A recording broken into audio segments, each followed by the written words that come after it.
بسم اللہ الرحمن الرحیم۔ السلام علیکم ورحمۃ اللہ۔ آج بروز جمعہ مورخ 5 جون 2020 PSH آورہ، کلاس 9th اردو۔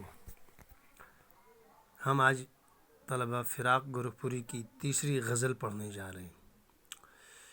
آنکھوں میں جو بات ہو گئی ایک شرح حیات ہو گئی۔ کیا مطلب؟ انہیں آنکھ سے آنکھ ملی تو بات ہو گئی۔ محبوب نے محبوب کو دیکھا اور صرف دیکھنے سے ہی بات ہو گئی، ایک شرح حیات ہو گئی، یعنی پوری زندگی کی تشریح ہو گئی۔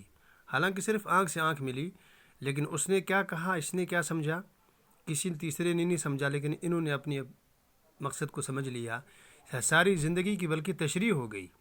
کیا جانیے موت کیا تھی تجھے، کیا تھی پہلے، اب میری حیات ہو گئی۔ کہتا ہے شاعر کہ موت پہلے کیا تھی کیا نہیں تھی اس کو لوگ سمجھیں، لیکن اب موت یہ میری زندگی بن چکی ہے، یعنی موت میری زندگی کا بہترین حل ہے۔ اس دور میں زندگی بشر کی بیمار کی رات ہو گئی۔ کہہ رہے ہیں کہ دور اتنا عجیب ہے، بشر کے معنی انسان، دور اتنا خراب ہے کہ جیسے بیمار کی رات بس کراہتا رہتا ہے، آہ آہ کرتا رہتا ہے، بیماری کی وجہ سے کروٹیں بدلتا رہتا ہے، کسی کل چین نہیں آتا ہے، کسی پل سکون نہیں ملتا ہے۔ بس یہی آج کی زندگی ہے، آج کی دور کی زندگی ہے، بس بیمار کی سی رات ہے۔ جس چیز کو چھو دیا تو نے ایک برگ نبات ہو گئی۔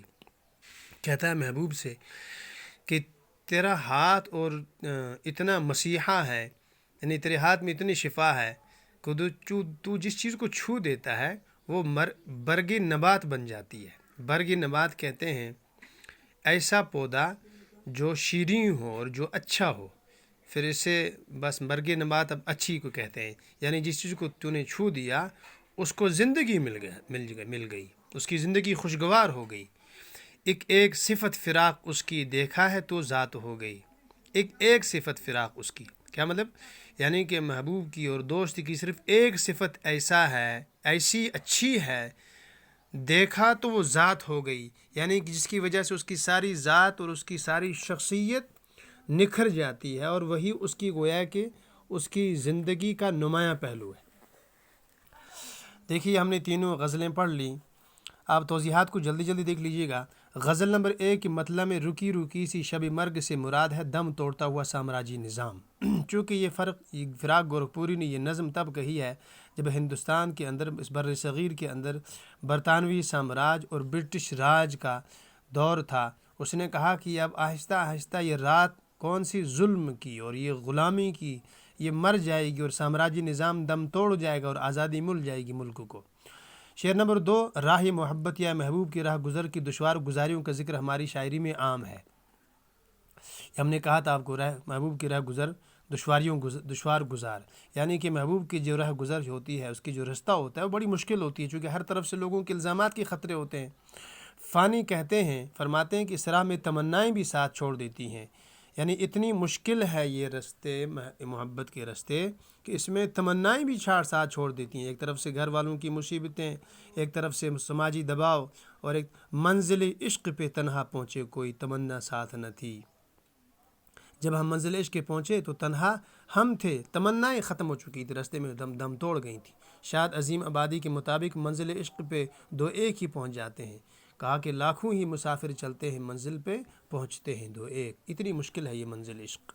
فراق نے یہ کہہ کر اس راہ میں ایک ایسا موڑ پڑتا ہے کہ پرچھائیاں بھی ساتھ چھوڑ دیتی ہیں۔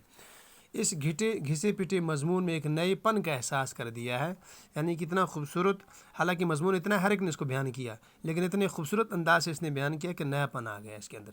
غزل نمبر 2 کے دوسرے شعر میں لفظ یگانہ بیگانہ کی مناسبت سے آیا ہے، اس لیے اس کے معنی قریبی یا عزیز کے ہیں۔ خیری تو بات تشریح میں آ چکی تھی۔ شعر نمبر 3 میں شاعر محبت کا طالب ہے، اس لیے رنجش بیجا کو مہربانی پہ ترجیح دیتا ہے۔ غزل کے مطلب میں تعلی سے کام لیا گیا، کیا مطلب؟ یعنی شعر نمبر 3 میں شاعر محبت کا طالب ہے، وہ محبت چاہتا ہے، اس لیے کہتا ہے کہ اگر کسی نے صرف مہربانی کی تو خواہ مخواہ میں مہربانی کو محبت کیوں سمجھتا ہے، وہ تو خواہ مخواہ کی اس پہ ناراضگی پیدا ہو جائے گی۔ مہربانی اور چیز ہوتی ہے، محبت الگ چیز ہوتی ہے۔ اور بات یہ کہ غزل کے مطلب میں تعلی سے کام لیا گیا. تعلی کہتے ہیں اپنے آپ کو بڑا سمجھنا. غزل کا مطلب جو ہے اس میں تعلی سے کام لیا گیا ہے. کیا مطلب؟ تعلی سے یعنی اپنے آپ کو بڑا سمجھنا. سر میں سودا بھی نہیں، دل میں تمنا بھی نہیں، لیکن اس طرح کی محبت کا بھروسہ بھی نہیں. بڑا انسان اپنے آپ کو سمجھتا ہے. غزل نمبر 3 کا آنکھوں میں جو بات ہو گئی شرح حیات ہو گئی. اس کی بات کہہ رہے تھے کہ اس میں تعلی سے کام لیا گیا، اپنے آپ کو بڑا سمجھا گیا ہے. کیا مطلب؟ آنکھوں سے ہم بات کر دیتے ہیں، زندگی کی پوری تشریح ہو جاتی ہے. غزل نمبر 3 شعر نمبر 3 میں امید و بین کہتے ہیں امیدی اور نا امیدی کی کشمکش میں مبتلا دور حاضر کی زندگی کو بیمار کی رات سے تشبیہ دینا انتہائی موزوں پر محل ہے. آپ موجودہ حالات کو دیکھ کر سمجھ سکتے ہیں کہ یہ شعر کتنا بر وقت اور بر محل ہے. موجودہ زندگی کی یہ حالات ہے. ہم دن اور بہاروں کا موسم بھی ایسے کاٹتے ہیں جیسے کہ بیمار کی رات ہے. نہ کہیں سانس لینے کی گنجائش ہے، نہ کہیں بات کو آزادی سے کہہ سکتا ہے بندہ، نہ قدم اٹھا سکتا ہے، نہ زندگی ہی کہیں وہ ایک قید والی زندگی ہے. شعر نمبر 4 میں برگی نبات کے معنی شیرینی اور تازگی کے ہیں.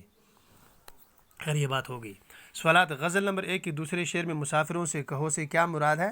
مسافروں سے کہو سے مراد ہے مجاہدین وطن، یعنی کہ جو بر صغیر کے اس وقت سامراجی نظام کے خلاف لڑنے والے، ملک کے جنگ کے راستے کے مجاہدین تھے، راہ جہاد کے، راہ آزادی کے جو مجاہدین تھے وہ مرادیں سے، یعنی جنہوں نے برٹش راج میں ملک کو آزاد دلانے کے لیے جاں بازوں نے اپنا پیش کیا. دوسری غزل کے مقطع میں احباب کا مجمع ہونے کے باوجود خاموشی کی وجہ کیا بیان کی گئی ہے؟ یہ بیان کی گئی کہ فراق خود اس مجلس میں آج نہیں ہے، شاعر نہیں ہے اس مجلس میں، یہ وجہ ہے. اس لیے احباب کا مجمع خاموش ہے. نمبر 3 اشاروں میں ہونے والی بات کا شرح حیات سے ہو جانے سے کیا مراد ہے؟ یعنی کہ اشاروں میں ہونے والی بات کا شرح حیات کی تشریح سے مراد یہ ہے کہ آنکھ سے آنکھ ملتی ہے اور محبوب اور عاشق کے درمیان اتنی مناسبت ہوتی ہے کہ صرف آنکھوں کے اشارے سے بات سمجھ جاتے ہیں، حالانکہ منہ نہیں کھولتے ہیں. چونکہ ان میں اتنی مناسبت ہوتی ہے وہ صرف آنکھ کے اشارے سے بات سمجھ جاتے ہیں. فراق کی زندگی اور شعری خوبیوں پر نوٹ لکھیے گا. اس کو میں انشاءاللہ کل آپ کو جو آڈیو میں اس میں تحریر ریٹن کر دوں گا واٹس ایپ گروپ میں، اس کو آپ دیکھ لیجیے گا. السلام علیکم. انشاءاللہ کل ہم میر غلام رسول نازکی اور اس کی غزلوں کو پڑھیں گے.